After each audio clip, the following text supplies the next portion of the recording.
Je salue d'abord, avant d'entendre Audrey Berthaud, Mélodie Ferron, qui est avec nous et qui a écrit ce livre « Et toi, où est le tien ? Où est ton cycle ? Où est mon cycle, pardon ? Et toi, où est le tien ?» Vous êtes la fondatrice du collectif français, donc « Où est mon cycle ?» Vous venez de publier un recueil de témoignages d'effets secondaires a priori dus à la vaccination anti-Covid. Et évidemment, cette phrase est lourde de sens, a priori. Cet ouvrage intitulé donc « Où est mon cycle ? Et toi, où est le tien ?» est un travail de mémoire pour documenter les millions, dites-vous, d'effets indésirables dont les femmes souffrent souvent dans la plus grande indifférence du monde médical et politique. Bonjour madame, c'est votre cas ? Bonjour, oui.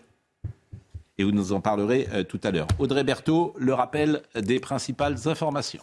Mélodie Ferron est donc avec nous. Où est mon cycle ? Je le disais, vous avez lancé une pétition, c'est un collectif qui rassemble 20 000 femmes. Je le disais, où est mon cycle ? Vous venez de publier, c'est un recueil de témoignages d'effets secondaires a priori, écrivez-vous, dû à la vaccination anti-Covid. Alors, votre histoire personnelle. Après 2 doses Pfizer, vous avez vu vos règles se transformer en cascade avec des douleurs inédites. Le corps médical que vous avez consulté évoque le stress, puis c'est le silence devant l'inaction et le déni des autorités médicales. Vous avez créé « Où est mon cycle ?» et vous avez recueilli en 4 mois plus de 4500 témoignages en France ? Oui. Enfin, maintenant, on en est quasiment à 9000. Hein. Ce qui s'est vraiment passé, c'est que suite à l'injection, le cycle qui a suivi, je connais bien mon corps, je me suis fait vacciner à 36 ans, on a l'habitude, alors on a un statu quo avec ces règles qui viennent tous les mois, c'est très cyclique. Ça a été une catastrophe. Moi, je suis ébéniste et donc je travaille à l'atelier, en chantier, je bouge beaucoup. Ça a été un enfer. Je ne pouvais plus aller travailler, à peine faire à manger. J'avais des douleurs que je n'avais pas connues depuis les premières règles qu'on peut avoir à l'adolescence. Et aucune explication. Un petit bâillement de la main et non, c'est rien. Et puis alors je me suis mise, j'ai pas vraiment de tabou sur mes règles, et puis il fallait vraiment casser ce tabou-là pour pouvoir en parler, parce qu'en fait c'était très enfermant. J'en ai beaucoup parlé autour de moi, et là il y a énormément de femmes qui m'ont dit « Ah mais moi aussi, je vais autour d'un verre avec des copines, ah moi aussi j'ai des problèmes, moi j'ai plus de règles, moi je les ai tout le temps, j'ai des hémorragies terribles, j'ai beaucoup plus de douleurs. » Et en fait devant l'ampleur, je me suis dit « Je vais ouvrir un compte Instagram, tout simplement. » Et là, il y a une étude qui est sortie et qui disait qu'il pouvait y avoir un peu moins d'un jour de décalage sur le cycle menstruel. Je regarde les commentaires et les femmes étaient là. « Ah non, mais moi, c'est pas du tout un jour, c'est une catastrophe, je reconnais plus mon corps. » Je mets un petit commentaire en disant « Si vous voulez, le compte Instagram Vaccin Menstruel recense et publie de façon anonyme vos témoignages. » Et là, ça a explosé. C'est énorme. Ce vaccin, il y a toujours des effets indésirables pour n'importe quel vaccin. Nous sommes d'accord. Mais est-ce qu'ils sont acceptables à ce stade ? Bon, il se trouve que le Covid, la vaccination a été massive en France. Donc forcément, vous aurez plus de cas indésirables, d'effets indésirables, puisque combien de femmes ont été vaccinées en France ? Est-ce qu'on sait ce chiffre aujourd'hui ? C'est un peu compliqué au niveau des chiffres. Hein. Voilà, c'est assez compliqué, mais on peut imaginer que le chiffre soit extrêmement important. Moi, ce qui m'intéresse, et évidemment, votre cas est douloureux, je ne sais pas où vous en êtes aujourd'hui, mais est-ce qu'on est, avec ce vaccin, dans la norme des effets indésirables ? Non, mais vous ne parlez pas du rapport bénéfice-risque. En fait, le problème... Oui, alors ça, c'est une autre chose et vous avez raison aussi. Ce qui est très troublant. Moi, je recueille des confidences de femmes en tant que psychologue et je suis très troublée parce que n'étant pas médecin, je ne sais pas quoi leur dire. Mais c'est le lendemain de ma première injection, j'ai une hémorragie de sang noir. Je comprends pas, j'ai 32 ans, je suis ménopausée brutalement depuis ma 2e dose. Je leur dis allez voir le gynécologue, elle revient, elle me dit...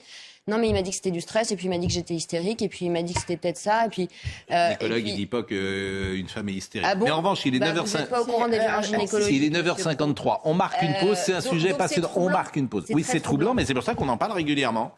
C'est pour ça qu'on en parle régulièrement, et que moi, on est là sur cette chaîne... J'ai une patiente de 70 ans qui a à nouveau ses règles. C'est quand même spécial. On est sur cette chaîne une des rares à donner la parole à ceux qui ont des effets indésirables post-Covid.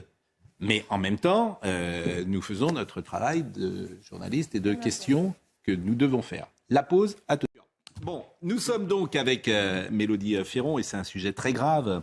Où est mon cycle ?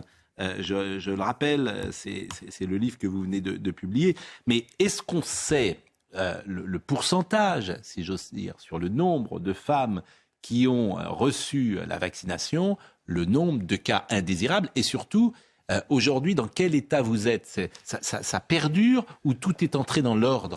Ah non, tout n'est pas rentré dans l'ordre encore. Ce qu'on sait, c'est que pour l'instant, sur le site de Dravigilance, il y a un peu plus de 2 millions d'effets secondaires qui ont été rapportés, dont 25% sont graves. Il faut savoir que sur tout... 2 millions en France ? Non, 2 millions en Europe. Oui. Voilà. Non, c'est important de le dire. Mais en sachant quand même que généralement, en termes de pharmacovigilance, on est vraiment sous-estimé.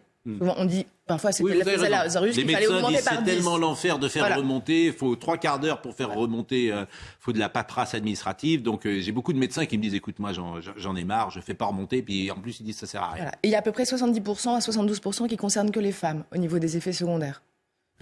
Il y a des études qui sont sorties. Aux États-Unis, il y a une étude qui est sortie début juillet qui dit que 42% des femmes vaccinées ont des troubles du cycle. L'étude italienne montait jusqu'à 60%. Et l'étude israélienne, elle, était à 10. Moi, ce que je ne comprends pas dans ce sujet, on a toujours l'impression que c'est une information qui n'est pas officielle que vous donnez. C'était des dépêches, elles ont été relayées énormément. Mais 60% sur les cycles, mais à long terme, à moyen terme, à court terme, c'est-à-dire que ça, au bout de un mois, tout entre dans l'ordre. C'est pour ça que c'est des sujets très complexes. Mais il faut regarder, dans les études, ils disent que généralement, il y a 30% des femmes pour lesquelles ça rentre dans l'ordre et d'autres non. Mais souvent, les études s'arrêtent au bout de 3 cycles. Et on n'a aucune étude longue. Mais alors, votre cas personnel, quand est-ce que vous étiez fait vacciner ? En juin et en juillet 2021. D'accord, donc on est 18 mois plus tard. Oui. Où vous en êtes aujourd'hui ? J'ai toujours des règles hémorragiques. Elles sont plus régulières, parce qu'avant, elles ne l'étaient plus du tout. Je pouvais les avoir au bout de 10 jours, 11 jours, 13 jours. Enfin, c'était très variable, elles duraient très longtemps. Mais maintenant, elles sont toujours hémorragiques. Et qu'est-ce qui vous fait dire que c'est lié au Covid ? Au vaccin ? Au vaccin. C'est le cycle qui a suivi. Je veux dire, la temporalité, elle ne peut pas être plus claire. Et vous avez eu le Covid ? Oui, mais plus tard. Après avoir été vacciné. Parce qu'on pourrait dire aussi que le Covid peut changer les choses, parce qu'on a sur cette maladie des incertitudes et des effets qu'on saisit mal, qu'on commence. Je pense que ça peut le changer effectivement, mais dans tous les témoignages que je recevais, au bout de 2-3 cycles, ça rentrait dans l'ordre avec le Covid. Et les médecins, que vous disent-ils ? Ils ne veulent pas entendre ça ? Ça dépend, il y en a avec qui j'en parle beaucoup. Il y a une gynécologue belge avec laquelle je travaille énormément pour Où est mon cycle, qui elle me dit que c'est un inédit, qu'elle n'a jamais vu ça dans sa patientèle. Et quand j'ai été invitée au Parlement européen, elle s'est jointe à moi pour faire une émission, puis elle a été convoquée par le Conseil de l'ordre des médecins en Belgique juste après. Mais vous avez le sentiment qu'en France, par exemple, il y a des réticences des médecins, en tout cas ceux qu'on a entendus, le Conseil scientifique, ceux qui prenaient la parole sur ces sujets-là ? Oui, il y a des réticences. J'ai été invitée, suite à mon passage à l'OPECST au Sénat, auquel j'étais invitée, j'ai eu des réunions avec l'ANSM et la pharmacovigilance qui reconnaissaient vraiment le grand volume des déclarations et la problématique, mais qui était encore en faveur de toute façon de la vaccination, puis disant, voilà, on verra ça plus tard. Bon, je parle souvent des médias et de l'espace médiatique, parce que ça m'intéresse fortement. Et je pose toujours la même question. Vous venez aujourd'hui témoigner à CNews. Est-ce que vous êtes invité sur le service public ? Pas du tout.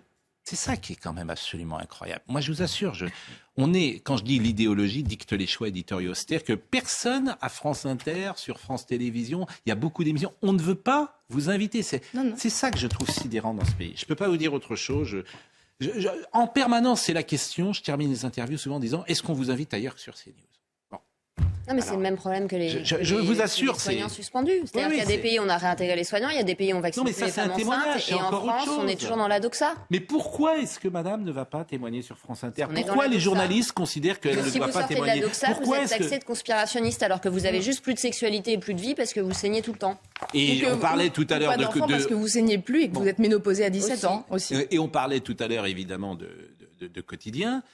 J'imagine que Yann Barthès, il ne va pas vous inviter. Et au contraire, s'il montait votre témoignage pour le caricaturer, il en ferait un montage pour dire que vous êtes ou une folle ou une hystérique ou que sais-je, etc., que vous racontez n'importe quoi. Donc moi, je ne sais pas, vous êtes des journalistes, Gérard et les deux Gérard et Dominique, vous avez grandi depuis bien longtemps. Jamais je n'ai vu des journalistes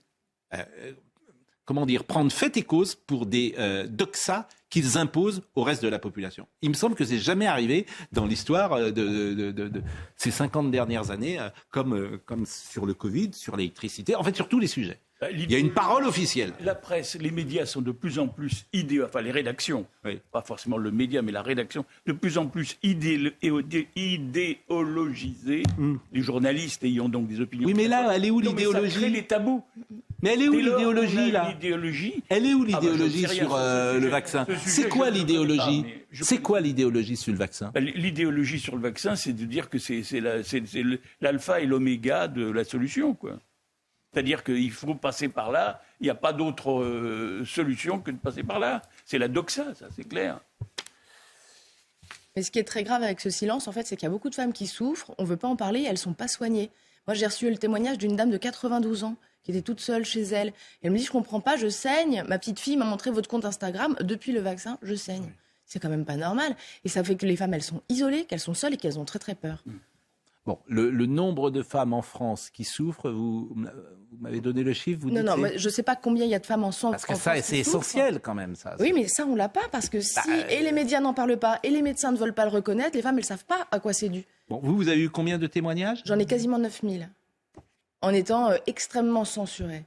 C'est-à-dire c'est que si vous cherchez mon compte Instagram, par exemple, vous n'allez pas le trouver. Vous cherchez très très loin dans les barres de recherche. Si je fais des publications, elles sont masquées. Mais qui les masque? Mais ça, j'en ai aucune idée, je connais pas les algorithmes. Je comprends pas. Mais si on tape Mélodie Ferron sur Instagram, ça sort pas? Non, si vous tapez vaccin menstruel, qui est le nom du compte, essayez. Bon. Mais ça fait partie des algorithmes. J'en ai aucune idée. Je sais pas pourquoi mon téléphone a été hacké, mon ordinateur n'a plus fonctionné, j'ai reçu des menaces en pleine nuit. Voilà, c'est comme ça. Et ça, c'est une réalité. Et vous avez des refus d'éditeurs ou vous avez trouvé Pas du tout. C'est l'éditeur qui m'a contacté. Ah, très bien. Gérard Leclerc, qu'est-ce que ça vous inspire? Pourquoi est-ce que... Première chose, remarque générale, les problèmes des règles, c'est quelque chose dont on ne parlait jamais autrefois. Maintenant, depuis peu de temps, il y a eu d'ailleurs un certain nombre de personnalités qui ont mis ça sur le devant de la scène. Maintenant, on en parle, ce qui est très bien. Sur le cas précis, simplement, la seule chose que je puisse dire, c'est que j'entends ce que vous dites et j'imagine que ça... Enfin, non seulement j'imagine, je pense que ça mérite qu'on y prête attention, qu'on essaye de voir. Simplement, à partir de là... moi, la seule chose, bien évidemment, je ne suis ni de près ni de loin médecin. Je suis juste père de médecin, mais je suis pas médecin moi-même. Et deuxièmement, on peut, bien évidemment, ce qu'on va vous répondre, et ce qui est aussi une réalité, c'est que dans le monde, il y a eu combien? On est maintenant en milliards de doses de vaccins qui ont été faites. Et donc, à première vue, semble-t-il, je ne sais pas pourquoi, mais dans la communauté scientifique médicale mondiale, parce qu'on ne parle pas seulement de la France, mais du monde entier, ce problème-là, en tout cas, n'a pas été jugé, peut-être à tort, mais suffisamment important pour qu'on remette en cause le vaccin. C'est la seule chose que je peux dire. En France, il y a à peu près 80% des gens qui sont vaccinés, donc 80% des femmes, ce qui doit représenter autour de 18-20 millions, j'imagine. Hein, je fais simplement des règles de calcul. Donc, et à première vue, ni le conseil scientifique, ni les médecins qui connaissent bien tous ces sujets-là, pour l'instant, on dit que la situation était suffisamment alarmante. C'est la seule chose que je peux voir. Mais je pense effectivement, de toute façon, votre témoignage est intéressant. Il mérite qu'il y ait des effets désirables, ils existent sur tous les vaccins. On n'avait pas de recul, on était en AMM conditionnel et on a fait du chantage aux parents en disant il y a besoin de l'accord que d'un seul parent pour vacciner une jeune fille de 12 ans. Résultat, des gamines qui sont en sport-études, qui, si elles n'avaient pas de passe vaccinal, devaient arrêter sport-études, sont vaccinées, ne peuvent plus aller s'entraîner parce qu'elles ont des règles hémorragiques. C'est pas énervant? Pendant mon intervention, c'est l'une des dimensions importantes. J'ai reçu 2 messages de personnes me disant je suis dans cette situation, mais je n'en ai jamais parlé. Bah oui, elles ont honte. Donc il y a très certainement là quelque chose de par votre présence sur le plateau et votre livre, réellement un sujet. Je pense qu'il y a un sujet sur le vaccin, si vous me permettez, et qu'il est sous-traité dans les médias.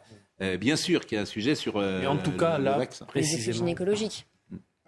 Et avec cette idée que des femmes aussi et moi, ne peuvent pas en parler. Oui, mais ce que je trouve absolument sidérant, je le répète, c'est que cette parole, et les journalistes n'ont même pas besoin de se parler, ils s'autocensurent eux-mêmes.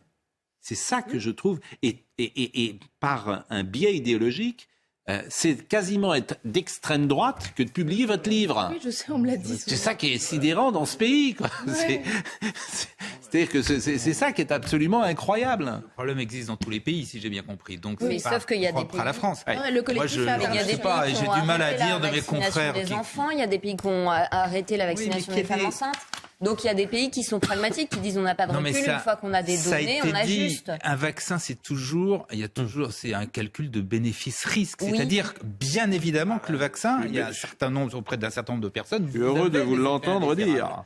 Le tout, c'est qu'on puisse mesurer, avoir pleinement conscience de quelle est la réalité de ces effets indésirables, et à partir de là, voir quelles conséquences on peut en tirer. Est-ce qu'éventuellement, sur certaines personnes, il faut renoncer à la vaccination ? Est-ce que même, au cas extrême, auquel je ne crois pas une seconde, il faudrait arrêter la vaccination pour tout le monde ? Sincèrement, c'est pas du tout ce qui semble être la réalité.